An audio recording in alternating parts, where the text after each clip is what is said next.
اللهم صل على محمد عبدك ورسولك وصل وسلم عليه.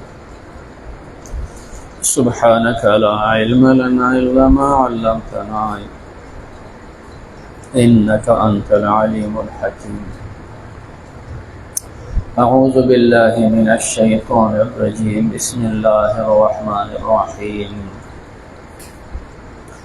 ولا يحسبن الذين كفروا سبقوا إنهم لا يعجزون. د کفارو سره د هغوی د شرارت تذکره وا د وعدو تذکره وا او که بالفرض دوی خیانت کوي نو الله فرمایل وعده ورته ښکاره ماته کړه. اوس دا چې دوی څومره شرونه کوي ورانې کوي ولې دا د الله د قدرت نه بهر دي. الله فرمایي زما د قدرت نه بهر نه دي. د دنیا ژوند صرف مهلت دی، نور دی باندې زما قدرت زما علم دا ارس محیط دی. نو دوی لپاره تخویف الله یره دوی لور کوي. ولا يحسبن الذين كفروا، ګمان دې نه کوي هغه کسان چې کافران دي دی کفر کوي د الله خلاف چلیږي سبقو چې دوی بګینې وړاندې شي مخکې به شي د الله نه. معنا دا د دنیا کې یو سړی د تراني سي هغه سړی ستا نه تیز دی او چالاک دی او دنه وتښتېد تا ونه نیو نو ته د هغې د نیولو نه عاجز شو. آیا داسې سوچ دی چې د الله نه وتښتي او الله ګینې د هغه ګریف او نیوکه نشي کولی؟ نو معنا داسې هېڅ څوک نشته چې هر خوا ته تښتې د الله نه خلاصېدی نشي. انهم بشک دوی لا یعجزون، نشي عاجزه کولی الله لره. یو خو تیښته نشي کولی د الله په ځمکې اسمان ځمکه ستا نه تولي. دنیا کې کله بعضې بدماشان داسې وي چې هغوی طاقت وي څوک ورته څه ویلی نشي. حکومت هم د هغوی نه عاجزه شي نو خو ته حکومت ګوري چې دا رواني کوي خو وسې نه کېږي. آیا داسې سوچ دی چې د الله مخکې وراني وکړي او الله ګینې هغه ته څه ویلی نشي؟ نه، انهم لا یعجزون. بلکې چې د الله ګریف راشي الله د هېچا پروا نه کوي. ولا یخاف عقباها، الله وایي دا عادیان سمودیان څومره طاقتور خلک وو دا ټول مې تباه کړه. یو سړی چې داسې غټ کار کوي نو دا ورسره یری چې په دې باندې به مخکې څه مرتب کېږي. ته خو دا څپېړه ورکې خو مخکې به تا هم څپېړه ایستلی شي. ته چې بل وجنې نو آیا د دې به څه وکړي؟ زمانه بدله وي. د یو کلي عزت خرابې بې عزتي کې چې کوم دی نو دا ومي چې آخر په ده کې به هم څه وکړي. خلک انجام باندې سوچ کوي نو ډېرو خبرو نه راملی.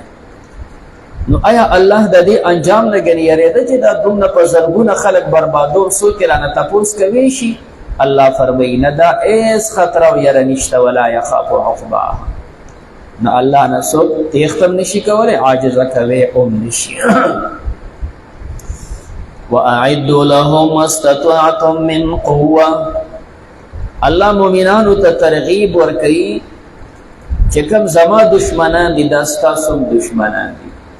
مؤمنان د الله ډله د الله جماعت دي. نو چې کوم خلک د الله دشمنان دي دا د الله د ډلې د مؤمنانو هم دشمنان دي. او عقل او غیرت دا دی چې دشمن دپاره خلک ځان تیار ساتي. نو الله امر کوي واعدوا لهم، الله امر کوي تاسو تیاری کوئ د دې مخالفین او دشمنانو لپاره ما استطعتم چې څومره ستاسو طاقت وي. لہذا تیاری د مسلمانانو دا یو فرضي مسله ده چې مسلمانان به د غیر مسلمو مقابل کې د ښه ځان تیار ساتي. ښه به ځان تیار ساتي خو څومره ما استطعتم چې څومره د طاقت د هغه به خرج کوي من قوه.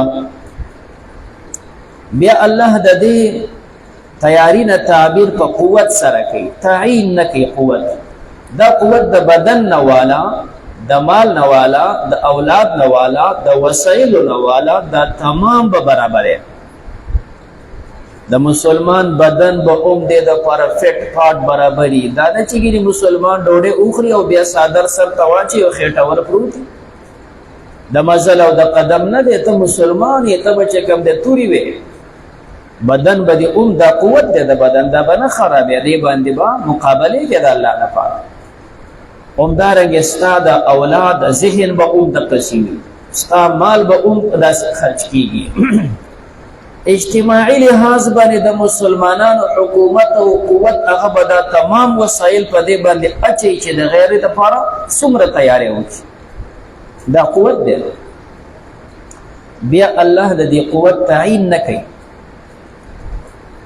او یو عام معنا ذکر کوي قوت برابر کا قوت یو عام تکره دا ځکه وایي چې دا سيزونه د الله علم دی چې وخت سره بدليږي زمانه سره بدليږي د ځمکو سره بدليږي د انسانانو د احوال سره بدليږي دا سيزونه وخت سره بدليږي نو صرف قوت ذکر کو چې اره زمانہ کې کم طاقت د هغه سټ کا اوس هغه د پیغمبر او صحابه او زمانہ کې قوت سو غش ولیندا او تور او نیزالا بس د قصیزو غش دې پلیندا باندې الوزي غش لیندا او تور د وسره او نیزالا او زیات سره اصل چې په اسبانه دې حمله کوي دا د هغه زمانه وسایل اوس که چېرې د قوت په ځای باندې الله دا ذکر کړی وای چې الرمح نیزا السيف تورا نو اوس په دې وخت خو نیزه کار نه کوي دې وخت خو تورې کار نه کوي اوس موږ د دیوالونو شاته ناستو د غرونو شاته ناستو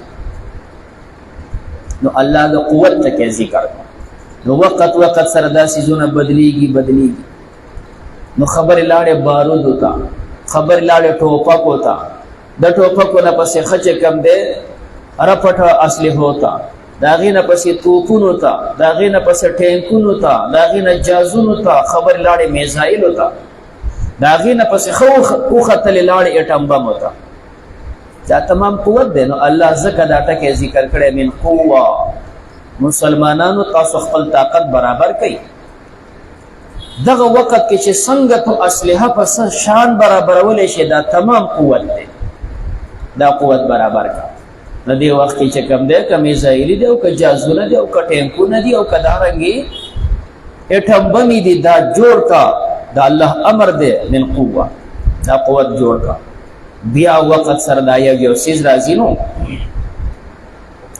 نبی کریم علیه الصلاۃ والسلام ترغیبات ورکړي انسان چې لهویات کوي دا تمام عبث لهویات کوي لهو کار دیته وي چې پاغه باندې نه دنیا کې سمورتب او نه په آخرت کې مرتب دنیا کې پیسې پیدا مرتب به ټیک دا آخرت کې پیسې پیدا مرتب نو ټیک دا مثال په تور دی وخت کې دا لوبدا کرکټ دی او دا والیبال دی او دا بل کدا وایي چې را د دې مسلمانانو د الکانو یو ورزش دی بس ټیک چې د بدن ورزش دی نو ټیک دا او کله ورزش نه وباسي په دې کې څه پیدا ده ایس پیدا پکې نشته او کله پکې شرطونه کې خوده شنه به خو جواری او قمار به حرام ده او کله قمار او جواری او داسې پکې نم وی نو کپدې نه ته یو سړی راولي بال کومه کرکټ ده منډه پکې کومه چې دې لپاره ورزش کوم ورزش یو پیدا د دنیا لحاظ باندې بالکل ټیک ده خو چې نه پکې د دنیا پیدا نه پکې د آخرت څخه پیدا دي ته عباسيات وي بناروي نو داسې کارونه منه دي نبی کریم علیه السلام فرمایي درې لهو کارونه دا جایز دي یو د انسان چې کوم د تدریب او مشق په غش او پلینده باندې خپل غش او لینده دی غست او بیا باندې وته نه خکېده و چول نو دا لهو کار دی خو پیدا پکې نن ته غش نشانه ولې سبا دا پکاريږي په غزا کې تادیب الرجل فرسه اس د ساتل پاغه باندې د منډه چلز دکې اس تخطل کوزیدل منډه مختلف دا کرتبونه دا پکاريږي دا لهویات د خدا د دین برخه ده او دریم لهویاتو کې انسان چې کم دی واده کې د خپل اهلیه سره کېنه او غب شپ خبره لګې نو ټیک ده دا ظاهری خو فضولیات دی خو حقیقت کې دا تیارې ده د دین نو زکه دا درې پکې بهتر دي بیا نبی کریم علیہ السلام دا هغه زمانی متعلق دام فرمایلی الا ان القوة الرمي، چونکہ هغه وخت کې د غشي مسله وه، نو ځکه پیغمبر علیه السلام هغوی ته فرمیلي طاقت رمي غشي ویشتل دي، غشي پیدا که د غشي ویشتل کوه چې چنده له درځي. الا ان قوة الرمي ویشتل دي. او پیغمبر علیه السلام به چې کم سړی په ویشتلو کې ماهر او په هغې به خوشحالېده. بدر ته روان دي چې کوم دی، په لار لا سفر شروع دی، وړاندې سوی ښکاره شوه. پیغمبر علیه السلام یو کس ته راولې، نو یو خو دې کته چې نشانې څنګه ده، نو هغه چې خپل غشي لینده کې کېښوده او نشانې صحیح کړه. پیغمبر علیه السلام په دې اوږه ورته سر کېښوده او په دې اوږه باندې هغه سویه څارله، نه چې کوم دی ویشتله. نبی علیہ السلام خوشحاله شو. یو خدا چې نشانه دې ټیک ده، او دویم دا ده چې د کامیابۍ نښه ده. احد کې مسله لږه تکلیف شو، سعد سے په دې غشو کې ماهر و. چې به کم کس تېرېده چې کوم دی کېده به غشي وته کېده ورته غش درته کېده، دا ماهر د غشی خطا نه شي. او ورته یې ویل چې وله، او چې به غشي ګزار وکړه پیغمبر علیه السلام به ورچت شو ویې څاره د کوم یو دا سړي ویشتو. الا ان القوة الرمي ویشتل دي چې کوم دی، هغه وخت کې دغه اسلحه وه، نو دا چل زده که د غشو د ویشتلو. نبی کریم علیه السلام فرمیلی ارمو ارکبو، غشی مولی چل زده کوئ، په دې اسونو ګرځئ چې کوم دی، د اس چلول زده که. وان ترمو، تاسو چې د غشي ویشتل زده کوئ، دا ماته خوښ دي د اس نه. وجه دا ده چې اس هر سړی نه شي اخیستلی او نه هر سړی ساتلی شي، او غشی رینده خو هر سړی اخیستی شي. نو دا داسې څیز دی چې د هر چا په وس کې دی. نو ځکه وفرمیل دا غشي زده کول او لیندې اخیستل دا خوښ. هغه وخت کې دا څیزونه دې وخت کې چې کوم څه اصلحې دي، که میزایل دي او که توپونه دي، دا برابر کوي. اعدو، چې کوم انسان دا تیاری کوي د هغې دپاره ډېر لوی اجر راغلی. پیغمبر علیه السلام فرمیلي په یو غشي الله 3 کسان جنت ته داخلوي. یو هغه سړی چې دی غشي جوړوي او نیت یې دا دی چې دا به زه غازي له ورکوم چې په دې به غذا کوي. د مسلمانانو تمامې فیکټریانې چې په هغه کې مثال هغه وخت کې غشه جوړه ده، دې وخت کې چې کوم دی کارتوس جوړېږي، میزایل جوړېږي.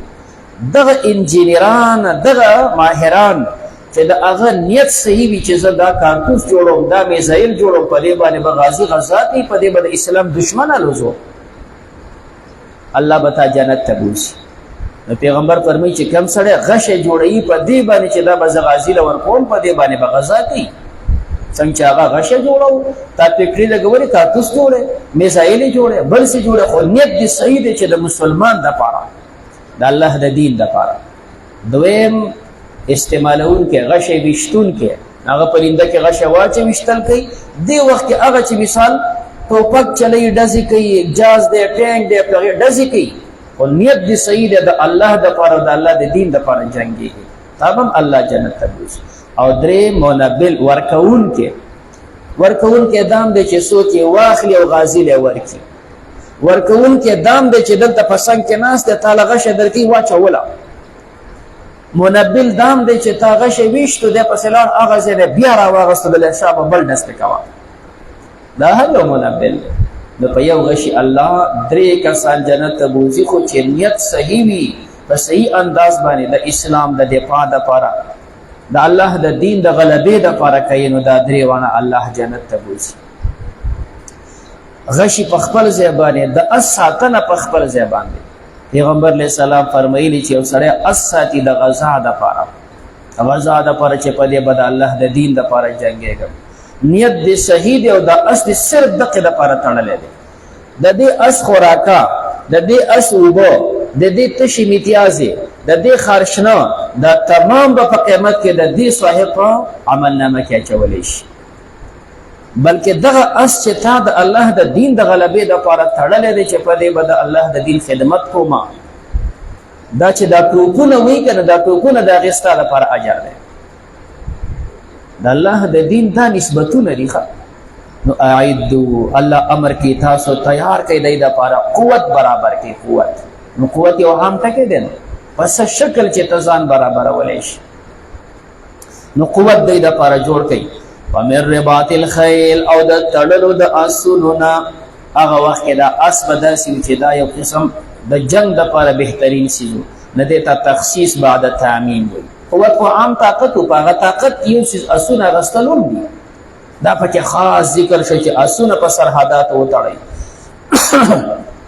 داسې کسان هم و چې د هغوی به ډېر اسونه. یو راوي دی په دې احادیثو کې محدثین ورته مجهول وایي. دا محدثین ډېر زیات کلک دي د احادیثو په دې نقل کې. دا چې کوم دی عروه باریقي ورته وایي. نه حدیثو کې دوه عروه راځي، یو عروه ابن زبیر دی، عروه ابن زبیر، او یو عروه باریقي دی. نه دا عروه ابن زبیر دا محدثین مني چې دا خو د زبیر صاحب بچی دی او دا د صدیق صاحب نوسی دی او معتمد سړی دی. نو احادیثو کې دا معتمد دی، دا مني چې دا کله په راویانو کې راشي. او دا عروه باریقي چې راشي وایي دا دونه مجهول دی، ښه دا دونه معلوم سړی نه دی. نو دا په دې چې دی دونه مشهور نه دی، نو حدیث په دې کمزوری کوي. دا دونه مشهور عالم نه دی. نو خبره مې دا کوله چې دا محدثین ګوره دومره کلک دي که نه په یو نقل کې. دا عروه باریقي د اویا اسونه ساتلي صرف دې دپاره چې په دې به غذاګانې غازیان کوي. یو سړی دومره قربانیانې کوي چې اویا اسونه ساتلي د غذا دپاره، نو اخوا دومره د قربانۍ سړی دی. خو دې خوا چې حدیث نقل کوي، محدثین وایي دا دونه کلک عالم نه دی. خو کلک عالم دی، خو لیکن د محدثینو په اصطلاح کې دوی هغه اصطلاحات دومره سخت دي، نو دا تاسو یې مجهول وي. دا مجهول دی، دومره مشهور سړی دی بیا به ته مجهول وي. دې وجې نه هغه حدیث کې دا راغلي که نه، حضرت عایشې حدیث نقل دی چې مثال یو سړی دی اودس وکړي، مانځه ته راځي، خپل اهلیې سره خوشطبي وکړي، نو بهر کې یعنی خلو سره میله وکړي، نو آیا په دې اودس ماتېږي؟ نو د ځینو فقهاو مسلک د اودس مات شو، اگر چې د بدن نه څه خارج نه وي. خو د احنافو مسلک دی نه ماتېږي. داسې کارونه مه کوه، خو که دې وکړل اودس نه ماتېږي چې څوک ور د بدن نه څه وتلي دی. دا خو مسله شوه. نو حدیث بیا دقه دی، دا عروه نه نقل دی. نو عروه چې حضرت عایشې نه حدیث نقل کوي چې کوم دی، حضرت عایشه فرمایي پیغمبر علیه صلات وسلام قبل بعض النساء، بعضې بیبیانې ښکل کړي او بیا منزله تللی دی، اودس یې نه دی کړی.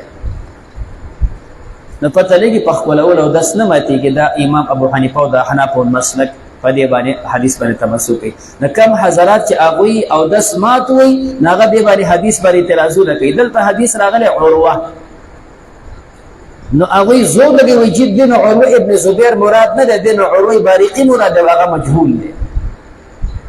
او عروه باریقي دغه سړی دی چې د صرف اویا اسونه ساتلي دي د غذا دپاره. احناف وایي نه، دا عروه ابن زبیر دی، دا د عایشې خوری دی.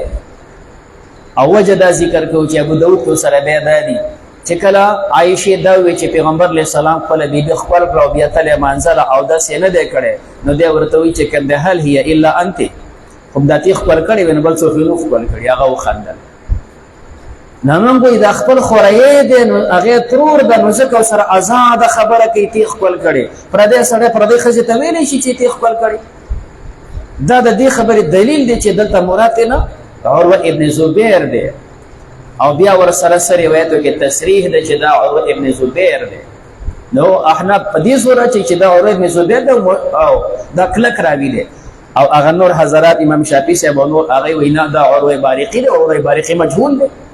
خدا مې از د محدثینو هغه خبره اصطلاح ذکر کوله چې د یو ټکي باندې دومره کلکي که نه، او د یو خبرې هغه چاڼ کوي یاره چې دا راوي د چا بچی دی، څوک د علم یې څومره دی. د دومره مشهورت سره د دون علم سره بیا محدثین کمزوری کړي، دا مشهور دی. بهر کیف نو مسله دی چې رباط الخیل اسونه تړل، نو اس دې تړلی د مسلمانانو سرحد ساتي. کم یو غازی مجاهد چې د مسلمانانو د سرحد ساتنه کوي، ډېر لوی فضیلت دی. رباط یوم فی سبیل الله خیر من الدنیا وما فیها. د مسلمانانو د ملک او د حکومت یو ورځ سرحد ساتل دنیا د ما فیها نه دا بهتر دی. مخکې مې ته خبره کوله چې د مسلمانانو سرحد ساتي په صحیح نیت ساتي چې دا مسلمانان دي، دا دار اسلام دی، د مسلمانانو حفاظت کومه، دی دا اجر دی. خبر د نیت دی چې نیت دی ټیک یو اخو د اعمال برابر دی، بیا دا ډېر لوی ثواب دی. نو ومن رباط الخیل ترهبون به، تاسو یروئ په دې سره عدو الله، دشمن د الله، وعدوکم او خپل دشمنان، دا ستاسو دشمنان دي، د الله دشمنان دي. وجه دا ده چې ته د الله دوست یې. وآخرین او نور من دونهم، غیر د دوینا، دا غیر نور څوک دي؟ بعضې فرمایي دا غیر منافقان دي، او بعضې فرمایي دا ایرانیان دي، دغه وخت کې لا اسلام نه و راغلی ورته. څوک وایي چې دا شامیان دي، او بعضې دا فرمایي دا پیریان دي. پیریانو ته هم دعوتونه شروع دي. نو آخرین من دونهم، او قرآن دا هغې تذکره نه کړې چې دا دونهم څوک دي. نو لہذا هر یو د اسلام دشمن چې دی په دې کې داخل دی. نو لا تعلمونهم، تاسو دی نه پیژنئ، الله یعلمهم، الله یې پیژني. وما تنفقوا من شیء، هغه چې تاسو خرج کوئ د څه څیز نه، عامه ده په ځان باندې لګئ، عامه ده په خپل اولاد باندې لګئ، په غازیانو لګئ، فی سبیل الله یوفى الیکم. د ابن ماجه په حدیث کې داسې دی چې کم یو سړی په خپل کور کې ناس دی او داسې مال کولیږو، یو په 200 الله بدلوي، او چې په خپله وسله لاړ شي او بې په ځان لګي، به یو په 2 لاکه بدلوي. یو ناس ته په کور کې اولیږي د الله د دین د غلبې دپاره، یو په 200، او چې په خپله لاړ شي او لګوي، به په یو په 2 لاکه الله بدلوي. یوفى الیکم، تاسو ته پوره درکولی شي د هغې اجر، وانتم لا تظلمون، په تاسو به ظلم نشي کېدی. ولا یحسبن الذین کفروا، ګمان دې نه کوي هغه کسان چې کافران دي، سبقو چې دوی به وړاندې شي، معنا او به تختی، انهم بشک دوی لا یعجزون، نشي عاجز کولی الله لره. واعدوا لهم، تاسو تیاری وکړئ دوی دپاره، ما استطعتم چې څونه ستاسو طاقت وي، من قوت د طاقت نه، ومن رباط الخیل او د تړلو د اسونو نه، ترهبون به، تاسو یروئ په دې سره عدو الله، دشمنان د الله، وعدوکم او ستاسو دشمنان، وآخرین او نور من دونهم، غیر د دوی نه، لا تعلمونهم، تاسو هغوی نه پیژنئ، الله یعلمهم، الله یې پیژني. وما تنفقوا من شیء، هغه چې تاسو خرج کوئ د څه څیز نه، فی سبیل الله، د الله په لار کې، یوفى الیکم، تاسو ته به پوره درکېدی شي د هغې اجر، وانتم لا تظلمون، او په تاسو به ظلم نشي کېدی. الله ته رضا شي زموږ ویلې اورېدل ستا رضا دپاره وکړه، په خپل دربار قبول کړه، صحت او عافیت نصیب کړه. صلی الله تعالی علی خیر خلقه محمد و آله و اصحابه.